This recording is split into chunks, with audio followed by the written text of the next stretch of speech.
नमस्कार बच्चों। तो आज हम 3.2 का जो हम लोग का सवाल बाकी था उसके बारे में देखेंगे।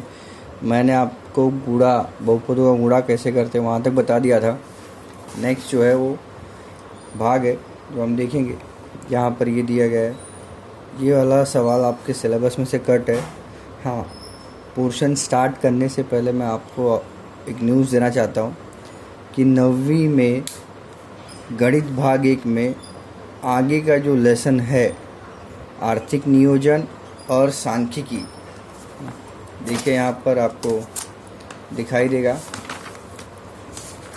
इंडेक्स में आर्थिक नियोजन और सांख्यिकी, इसको भी काट दिया गया है। मतलब पहले से जो सिलेबस था कम था 25%, वो तो है ही, लेकिन उसके बाद 6वां और 7वां लेसन निकाल दिया गया है। इसी तरीके से 10वीं में भी कम किया गया है। और भूमिति में आपको जो लास्ट का लेसन है महत्व मापन, वो निकाल दिया गया है। मतलब जो ऑलरेडी 25% सिलेबस कम था वो तो निकाला ही है, उसके अलावा अब चैप्टर्स निकाल दिए गए हैं। तो इससे आपका जो वर्कलोड है वो कम हो जाएगा। और हमारा तीसरा पार्ट चालू है, तो हमारा केवल 2 ही पार्ट बचेगा, चौथा और 5वां। ओके, तो इस तरीके से हम धीरे धीरे आगे जाएंगे। तो आप इसको अपने दिमाग में रखिए कि आपका 6वां और 7वां लेसन नहीं आएगा एग्ज़ाम में, जब भी आपका एग्ज़ाम होगा। और पीछे के जो 25% पोर्शन हैं कम हुए हैं, उनमें से भी सवाल नहीं पूछे जाएंगे। ओके, तो ठीक है, अब हम आगे चलते हैं। तो हमें ये भाग देखना है अपना, ये और ये जो कि हमने 8वीं में भी किया है। एक बार फिर उसको दोहराने की कोशिश करेंगे किस तरीके से होता है, और रिवाइज करेंगे, पुनरावर्तन करेंगे उसका, फिर देखते हैं। तो पहला सवाल 5वें का फर्स्ट,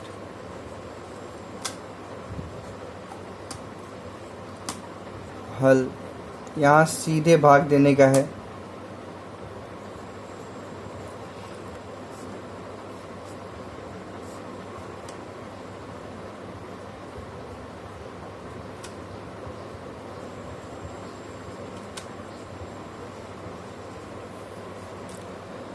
क्योंकि यहाँ जो पद नहीं है उन पदों को लिखकर भाग देना है अपने को। समझ में आया? तो देखते हैं हमने 8वीं में क्या किया था। तो इस तरीके से हम जाएंगे, क्योंकि देखिए अब हमारा क्वेश्चन क्या है, x घाते 3 ऋण 64 को x - 4 से भाग देना है।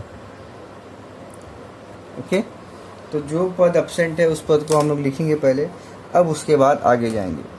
तो देखिए अब यहाँ पर x घाते 3 है, यहाँ पर x घाते 1 है, तो अगर हम x घाते 2 से गुणा कर देंगे तो x घाते 3 मिल जाएगा। तो ये x घाते 2 का गुणा इसमें भी होगा और इसमें भी होगा, तो गुणा करने पे देखो क्या आ जाएगा, x घाते 3 फिर ऋण 4x का वर्ग फिर माइनस प्लस। ओके, अब यहाँ पे माइनस प्लस क्यों आया, देखिए ये भाग का ऋण है ना, तो ऋण गुणे धन ऋण होगा, ऋण गुणे ऋण धन होगा। तो ये आपको पहले से पता है, तो ये वाला पद क्या होगा, कट जाएगा। ओके, अब नीचे फिर क्या आएगा, 4 में 0 जोड़ेंगे तो वही आएगा 4x² धन 0x ऋण 64। इस तरीके से अब अपने को चाहिए 4 और x का वर्ग, तो यहाँ पे x पहले से है, तो हम लोग क्या करेंगे 4x से गुणा करेंगे। यहाँ पर क्या है, धन है, तो यहाँ पर भी क्या आएगा, धन आएगा। 4x से गुणा करेंगे, क्लियर। फिर क्या आएगा, गुणा करने पे गुणा दोनों पद में होगा, तो क्या आएगा 4x का वर्ग ऋण 16x।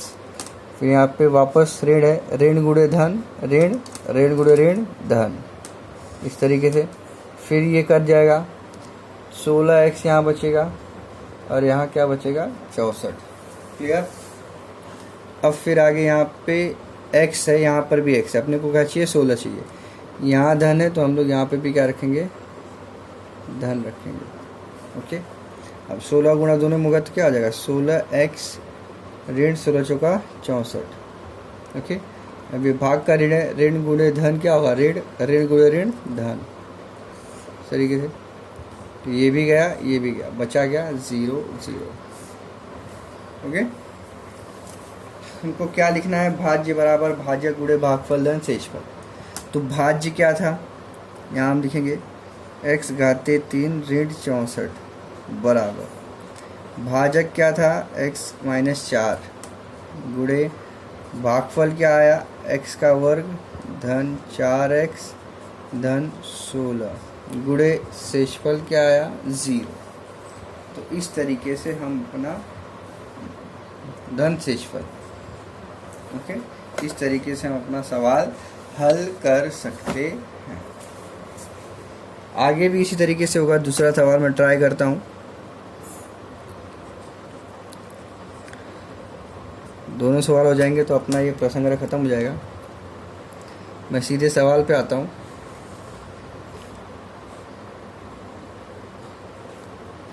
x का वर्ग ऋण x, फिर क्या आ जाएगा 5x घाते 3। ओके, यहाँ पर हर एक पद दिया है। ओके, तो इसलिए किसी पद को अपने को 0 रखने की ज़रूरत नहीं है हम लोगों को।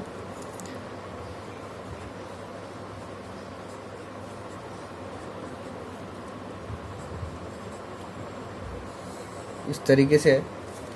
अब देखिए यहाँ पर x खाते 3 चाहिए, यहाँ पर x खाते 2 है और 5 चाहिए। तो हम क्या करेंगे, 5x के x से गुणा कर देंगे। इस तरीके से 5x से गुणा, 5x खाते, एक मिनट रुके, 5x खाते 5 है, यहाँ 3 नहीं है, 5x खाते 5 है। तो जब 5x खाते 3 से हम लोग गुणा करेंगे।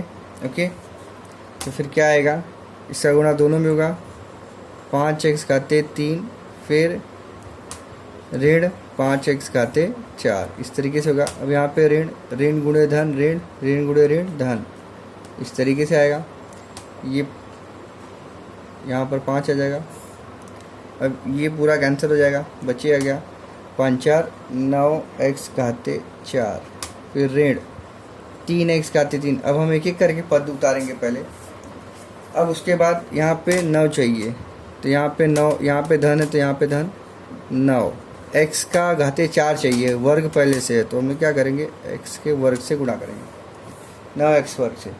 फिर क्या आएगा, वही चीज़ दोनों में गुणा होगा, 9x खाते 4 फिर माइनस 9x खाते 3 ऋण गुणे धन ऋण गुणे धन ऋण और ऋण गुणे ऋण धन, तो इस तरीके से आएगा। तो ये पूरा कैंसिल, फिर वापस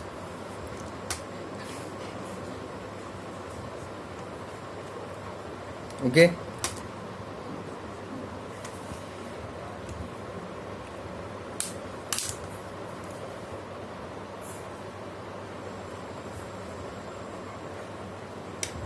अब देखिए, तो दोनों विपरीत चिन्ह घटेंगे। 9 में से 3 गया, 6x घाते 3। ओके, तो इधर धन का चिन्ह आएगा क्योंकि 9 पड़ा है।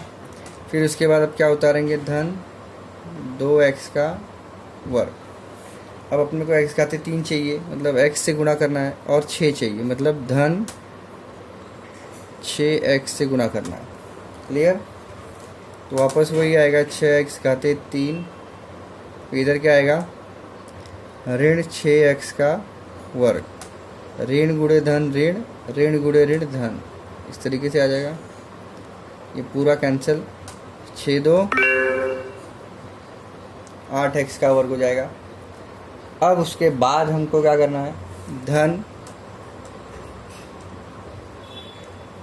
0x लेना है, क्योंकि 0x इसलिए लिया क्योंकि ये, हाँ, इसके बाद एक पद एब्सेंट है, उसको x लेंगे, तो ये इस तरीके से आ जाएगा। अब किससे गुणा करना है, 8 से, धन 8 से गुणा करेंगे, तो फिर क्या आ जाएगा, 8x का वर्ग धन ऋण 8x, फिर इधर ऋण गुणे धन ऋण, ऋण गुणे ऋण धन, तो बचेगा क्या लास्ट में, ये कैंसिल हो जाएगा, तो इधर 8x बचेगा और इधर जो आ जाएगा वो 2 आ जाएगा। ये आपका लास्ट है, इस तरीके से। और इसके आगे भाग नहीं जाएगा, क्यों, क्योंकि इधर 8x का घात क्या है, 1 है, और यहाँ पे क्या है 2 है, तो जब घातांक कम आ जाएंगे तब वो भाग नहीं जाता है। तो इसको हम उसी तरीके से लिखेंगे, भाज्य बराबर भाजक गुणे भागफल धन शेषफल। जगह नहीं है तो हम इधर ही एडजस्ट करने की कोशिश करेंगे। तो देखिए आपका भाज्य क्या था, 5x घाते 5, ओके, धन 4x घाते 4 ऋण 3x घाते 3 धन 2x घाते 2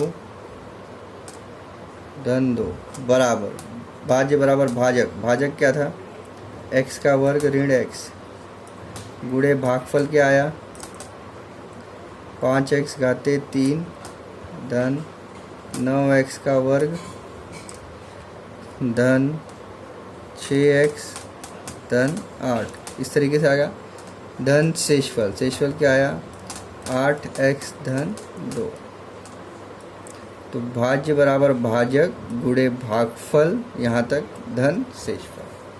तो इस तरीके से आपका आंसर आ गया है। आज ये हमारा 3.2 कंप्लीट हुआ। नेक्स्ट पीरियड में हम 3.4 सिंथेटिक डिवीजन यानी संश्लेषणात्मक भाग विधि के बारे में देखेंगे। धन्यवाद।